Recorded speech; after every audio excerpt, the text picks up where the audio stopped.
IMF가 발표하는 지수 중에 현재 상황을 잘 보여주는 WPUI라는 지수가 있습니다. 이것은 현재와 같은 사태가 발생하면서 나오는 불확실성을 보여주는 값인데 여기에서 각국은 매우 높은 수치를 보입니다. 현재 전 세계가 지극히 불확실한 상태라는 것입니다. 영국은 128, 독일 44, 미국 45, 일본 42 등 대부분의 선진국이 40에 육박하면서 불안감을 보여주는 것이죠. 그런데 여기서 한국이 다른 나라의 5분의 1밖에 안 되는 8.7을 기록하며 불확실성이 낮은 것으로 나왔습니다. 다른 나라에 비해서 현재 사태에 별로 영향을 받지 않고 잘 견뎌내며 불확실성이 덜하다는 것입니다. 이렇게 수치가 낮은 것은 한국이 상황 대처를 매우 잘하고 있을 뿐만 아니라 실제로 경제적인 지표가 크게 나쁘지 않은 것도 반영이 된 것입니다. 그러면서 사실 이번 일로 인해서 한국 국가 브랜드가 상당히 올라가 여러 가지로 국가에 오히려 전화 위복이 되고 있는 상황이 다양하게 포착되고 있어 일본과 크게 대비가 됩니다. 일본에는 올림픽 레버리지가 정반대로 작용하면서 완전히 경제적인 재앙이 다가왔다고 보이는 것이죠. 만약 도쿄올림픽이 제대로 개최된다고 하면 지금쯤 전 세계의 시선은 도쿄에 쏠려 있어야 하며 수많은 관광객과 올림픽 참가국들 선수단은 도쿄에 하나둘 집결하기 시작해 분위기가 무르익으며 국가의 각종 가치도 올라가게 됩니다. 일본 당국은 도쿄올림픽을 개최 시에 경제효과는 325조 원 정도로 책정했는데 이것은 올림픽 전후를 모두 포함해서 교통 인프라 정비, 외국인 관광객 증가, 경기장 활용, 스포츠 인구 이벤트 확대 등이 포함된 수치입니다. 그러면서 도쿄도는 올림픽 효과는 올림픽을 마치고도 10년간 일본 경제에 긍정적 효과를 줄 걸로 내다봤습니다. 그러나 현재 시점에는 오히려 올림픽이 연기되어 8조 원가량이 당장 손해보는 비용으로 추산이 되었으며 여기에 위에 계산했던 관광객 증가나 각종 비용을 빼면 역으로 100조 원 이상의 손해가 났다고 추산될 수도 있습니다. 게다가 2021년 도쿄올림픽에는 많은 외국인들이 안전 등의 걱정으로 아시아를 방문하기 꺼려할 것이기 때문에 2020년 개최 대비 2021년 올림픽 관광객과 일본 여행은 급속하게 줄어들 것으로 쉽게 예측할 수 있습니다. 또한 일본 당국의 늑장 처리로 인해서 이제서야 비상사태를 선포했기 때문에 문제가 장기화되면 더욱더 일본을 피하는 사람들이 많아질 것입니다. 실제 미국은 일본에 있는 자국의 국민들에게 철수 권고를 내릴 정도로 심각하게 본 상황입니다. 독일 역시 일본 당국을 믿을 수 없다며 자국 국민들에게 유례없는 강력한 주의보를 내리는 등 과연 내년에도 올림픽을 한다고 하더라도 분위기가 좋을까 하는 우려가 들고 있습니다. 반면 한국은 그야말로 뜻밖의 수출이 늘어나고 있습니다. 3월 수출량이 작년 동기간 대비 0.2%밖에 줄지 않았는데 바이오 부분에서 수출이 급증한 것도 한 원인으로 꼽힙니다. 전 세계 곳곳에서 한국 제품을 서로 가져다 쓰려는 상황이 이러한 흐름을 만들었습니다.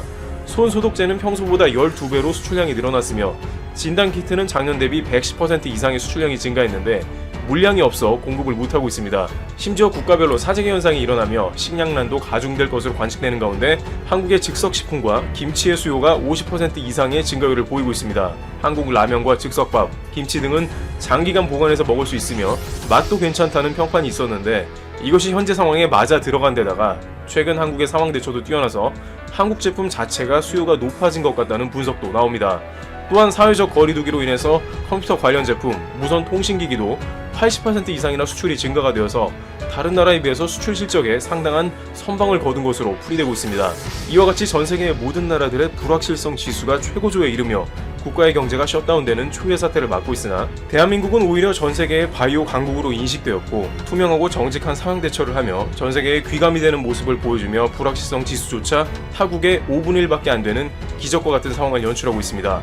원래 2020년에 가장 주목받을 나라는 올림픽을 치르는 일본이라고 해도 크게 틀린 말은 아니었겠습니다만 뜻밖의 2020년에는 대한민국이 가장 주목을 받으며 국가 브랜드 순위가 치솟는 기현상을 경험하고 있습니다. 일본에서도 자국이 주목받고 비상해야 하는 이 시점에 한국이 주목받는 것이 곱지 않은 시선인 것으로도 보입니다. 비상사태를 발표하며 한 주간지는 한국은 현재 상황 대처에 성공한 게 아니다라며 한국이 잘하고 있는 게 아니라고 말합니다. 도쿄올림픽 연기된 것도 악재인데 한국의 비상은 주변국의 시샘을 끌어낼 수 있는 부분으로도 해석이 되고 있습니다.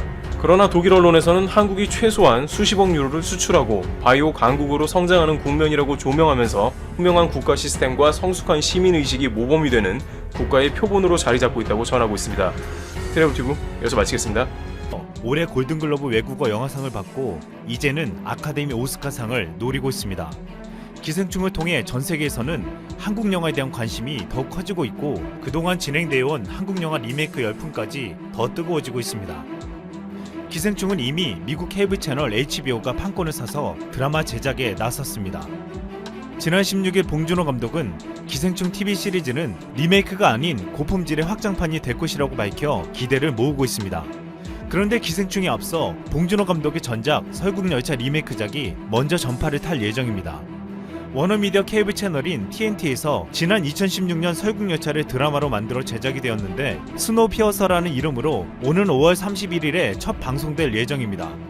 이 드라마는 마블 영화 닥터 스트레인지를 연출한 스콧 데릭슨 감독이 메가폰을 잡았고 제니퍼 코넬리, 데이비드 디그스 등이 주연을 맡았습니다. 한국 영화는 그동안 미국에서 꾸준히 관심받아오며 리메이크 되어 왔습니다. 영화 10월에가 레이크하우스로 만들어졌고 박찬욱 감독의 영화 올드보이도 미국판으로 제작된 바 있습니다. 그런데 최근 한국 영화가 가장 활발하게 리메이크되고 있는 나라가 있습니다. 전 세계에서 영화를 가장 많이 만들며 발리우드라고 불리고 있는 인도입니다.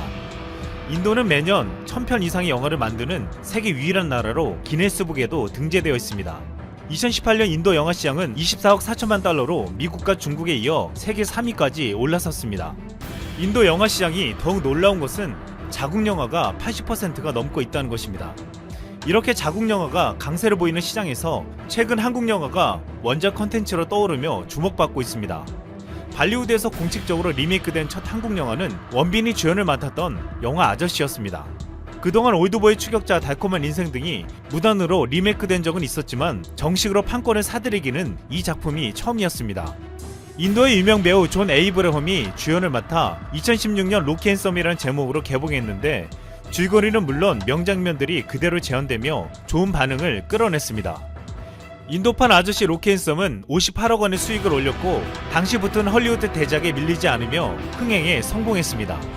홍콩 매체 아시아타임즈는 그동안 할리우드 영화가 인도에 개봉되었지만 크게 호응을 받지 못한다면서 음악과 깊은 감정선 등 공통점이 많은 한국 콘텐츠가 인도 시장에서 더 반응이 좋다고 평가한 바 있습니다. 아저씨를 필두로 한국에서 1000만 관객이 넘게 흥행한 영화 국제시장이 인도에서 바라트란 제목으로 리메이크되어 흥행에 성공했습니다. 국제시장은 6.25 전쟁, 흥남철수, 베트남전, 이산가족 찾기 등의 한국 근현대사를 그렸지만 인도판 리메이크 바라트는 영국이 인도에서 물러나고 인도와 파키스탄이 갈라지는 인도의 근현대사를 그렸습니다. 전혀 다른 역사 이야기였지만 너무나도 닮은 스토리였습니다. 그레이메터 엔터테인먼트 찬트라데 바갓 대표는 인도는 한국과 마찬가지로 다른 나라의 지배를 받은 적이 있으며 가부장적인 문화 등의 공통점을 가지고 있다고 했습니다. 이런 문화적 공통점이 한국의 인도 진출에 큰 시너지를 낼 수 있을 것이라고 전망했습니다. 또한 2014년 한국에서 860만을 동원했던 영화 수상한 그녀는 오 베이비란 제목으로 리메이크 됐습니다. 오 베이비는 인도에서 개봉 첫 주에 헐리우드 영화 스파이더맨 파프롬홈을 제치고 박스오피스 1위를 차지하며 흥행에 성공했습니다. 영화 수상한 그녀는 인도뿐만 아니라 미국을 비롯해 세계 각국에서 리메이크되면서 세계 최초로 8개 언어로 제작되는 영화가 되었습니다. 한 가지 소스를 가지고 나라별로 현지화하며 글로벌 진출하는 방식은 그동안 헐리우드에서도 시도되지 않은 방식이기 때문에 전 세계 영화 관계자들에게 놀라움을 주고 있습니다. 그동안 올드보이와 같은 한국 영화들이 할리우드 리메이크에서는 원작만 못하다며 하나같이 흥행에 참패했지만 한국 영화를 현지화하는 인도나 다른 아시아권 국가들은 모두 성공에 시사하는 바가 컸습니다. 한국 영화 콘텐츠가 어울리지 않는 방식으로 무조건 헐리우드화하는 방식에서 탈피해 이젠 각 나라에서 유사한 상황과 정서를 가지고 동질감을 제대로 표현해내는 방식으로 진화되고 있는 것입니다. 또한 인도에서 국제시장 데이지, 세븐데이즈, 내 깡패 같은 애인, 몽타주, 오직 그대만이 리메이크되었고 앞으로도 터널, 끝까지 간다, 청년경찰 등 10여 개의 한국 영화들이 리메이크될 준비를 하고 있습니다. 한 국내 영화 관계자는 한국 영화의 정서적인 부분이 인도인에게 잘 맞는다면서 한국 영화 리메이크 붐은 장기간 이어질 것이라고 내다봤습니다. 지금 인도에서는 영화뿐만 아니라 드라마와 케이팝도 인기를 끌며 한류 열풍이 불고 있습니다. 특히 아시아 다른 국가들과 달리 그동안 인도는 한류에 무관심한 무풍지대로 알려졌습니다. 하지만 최근 방탄소년단 등이 현지에서 인기를 끌면서 케이팝, 드라마, 영화 등에 대한 인기가 높아지고 있습니다. 방탄소년단 지민은 2019년도 인도에서 가장 많이 언급된 가수로 선정되기도 했습니다. 지난해 초에는 팬들의 요청이 쇄도하면서 상영이 끝난 방탄소년단 공연 실황이 다시 극장에 걸릴 정도였습니다. 인도 최대 극장 체인인 PVR은 방탄소년단 콘서트 실황 영화 러브 유어셀프 인 서울을 인도 전역 12개 도시 30개 극장에서 재개봉한 바 있습니다. 지금 인도에서는 BTS가 인도에 올 수 있게 인도 음악 차트 50위권에 BTS를 유지시키는 스미 운동을 하고 있습니다. 인도에서는 영화와 K-팝뿐만 아니라 한국 드라마도 한류 열풍에 합류하고 있습니다. 2008년 풀하우스 황진이 등이 현지에서 방영되어 큰 관심을 모았고, 최근에는 태양의 후예와 꽃보다 남자 등이 시청자들의 압도적인 호응을 끌어내어 드라마 스트리밍 횟수가 수백만 건에 달할 정도였습니다.